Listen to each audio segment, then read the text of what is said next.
going to answer some questions about my MicroTESEs, apparently. You are? Yeah. Yeah, apparently there's some people that want, just to hear about my experience when it comes to the MicroTESE. Or in my case, I was lucky enough to have it done twice. Or Lucky? All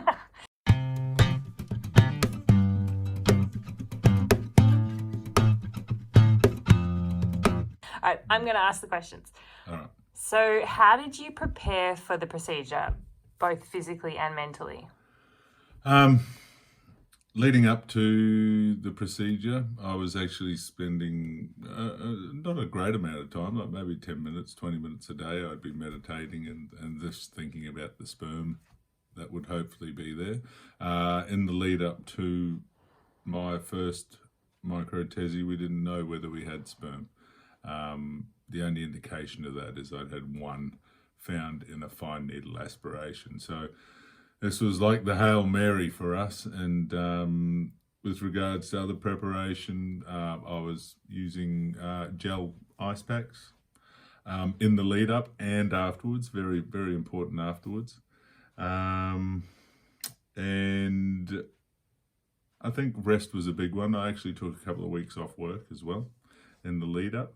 And there were some big changes with regards to nutrition, my lifestyle, plastics, chemicals, things like that.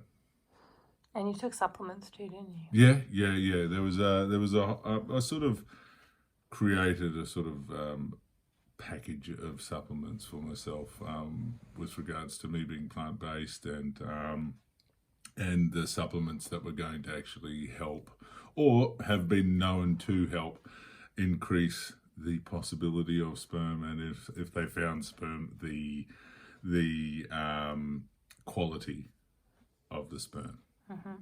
So did your testosterone levels or any other markers affect the advice to go ahead? So was your doctor checking those levels before the surgery? Yeah.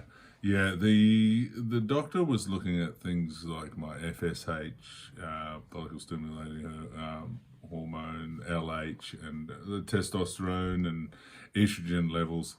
For me, we ended up taking a supplement which has some history and some clinical evidence that it can help with sperm. And for me, my LH and FSH levels were off the charts. You mean bad? When I say off the charts, they were really high, abnormally high, and my testosterone was low, and my estrogen was high. So things like my testosterone was aromatizing, and anyway, in any situation, it really wasn't conducive to sperm production. So you're saying that the markers didn't indicate that it would be successful? No. So, but you decided to do it anyway. Why did you decide to do it anyway? I think it might have been just stupid luck, maybe. No, finding one sperm was huge for me. And in the previous aspiration. So we decided to go ahead.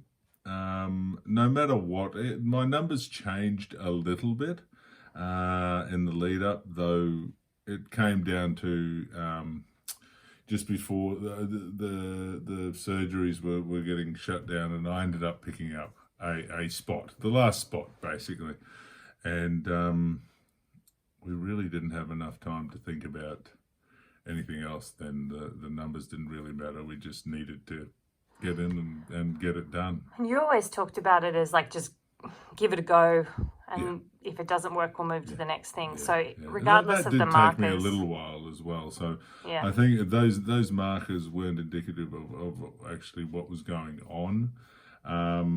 Needless to say, they are important markers when you're actually looking at what the possibilities are and where you are at.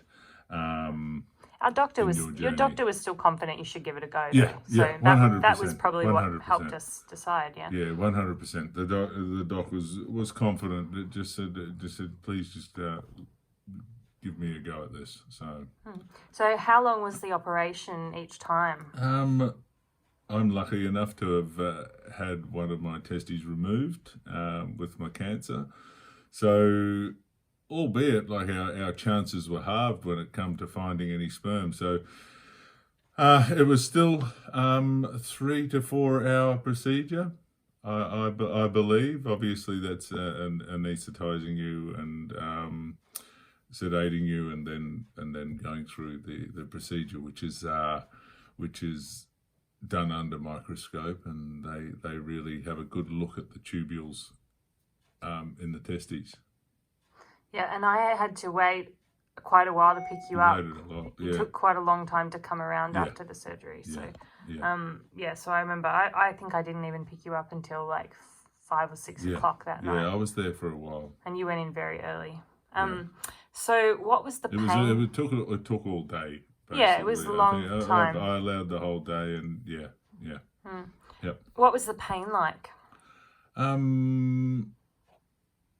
I don't know whether I would call it pain. It was tender, definitely, and I kind of feel it wasn't anywhere near as bad as what I had made it out to be prior to the procedure.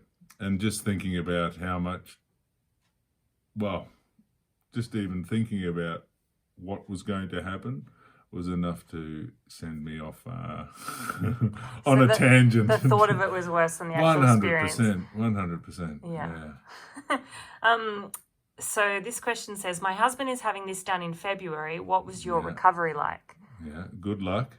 The recovery actually wasn't an issue, I don't believe.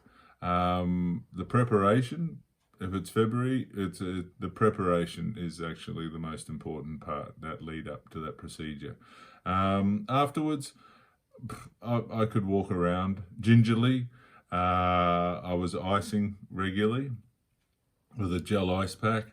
A couple of weeks of supportive jocks. I did try the, I can't even remember what they were called. Like ice packs in, just ice No, packs in the ice packs, but there was that supportive underwear, this special stuff, special garment. Like it's a medical garment, isn't it? Yeah. And I ended up sending it back. It didn't really do much more than what a good pair of jocks did. So, yeah.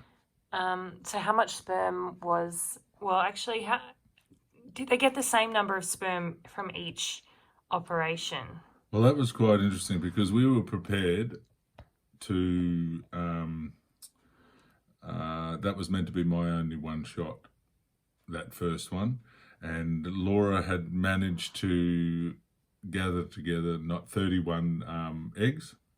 So I went into this procedure, went under anesthesia, and I was expecting to wake up and find out whether I had sperm or not. And he ended up coming to me and telling me that they'd found the 31 sperm for the 31 eggs, and he'd managed to actually go into a spot which had found the right number of sperm. So he actually sewed me back up, and I was didn't go very deep, huh? I don't know how deep he went, or whether he just happened to, just through experience and knowledge, whether he just found a spot and actually went in and found the sperm that he needed. But the great thing about it was that he sewed me straight back up, and I had the opportunity to do it again. So this next question is, how were you successful in finding sperm at all in the second MicroTESE? The second MicroTESE was actually, I remember him asking me before the procedure whether he wanted to just get what the amount for the eggs. So 48 eggs, I think we had. You'd managed to rustle together. We ended up with frozen and fresh and fresh sperm. So I basically said, I don't want to come back and have this done again. So I believe we found enough sperm, 48 sperm, and he told me that we had 4 straws of sperm. I don't know what the quality is going to be like, because freezing sperm is not ideal, especially when mine are sort of... Yeah. And the embryologist took the 48 best ones she could find and right. then froze the rest. That's so right. those That's vials right. might That's be no right. good. That's right. Yeah. Yeah. That's really all the questions. Is there anything else you want to add for the fellas who are about to line up for this procedure? No. If they're lining up for the procedure, don't be scared about it. All the work is done in the lead up to the procedure, and I guess at the end of the day, it's meant to be a one-off procedure. So if you were going to throw all your eggs in that's a really bad pun. It really is. If you were going to do your absolute best, then just at least 3 months before the procedure, start doing all you can, and hope for a very good result on the day. And if you don't get a result on the result you're hoping for, what would you say? I think in the lead up to it's important to prepare for the next step, if that's for you.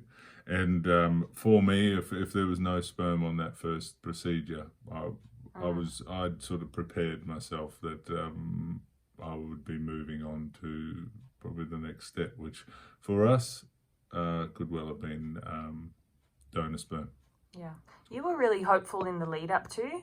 Like, it's almost like you just acted as if it was going to be good, and then but you always knew that if it wasn't successful, then you would change your strategy. Yeah.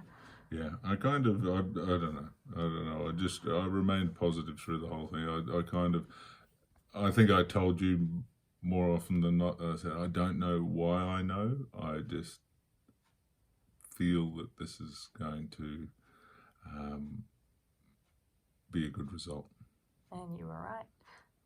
Mm-hmm. But I think we also always felt that we'd be parents some way, whether it was through the MicroTESE or not. So we hoped it would work, but...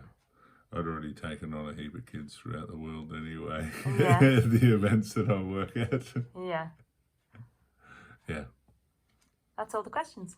All right. Well, thanks very much, and good luck to all the guys who are going in for procedures and looking for sperm and just doing the next step. And good luck to the ladies. And like, it can be worse than the man flu, ladies. So just be prepared.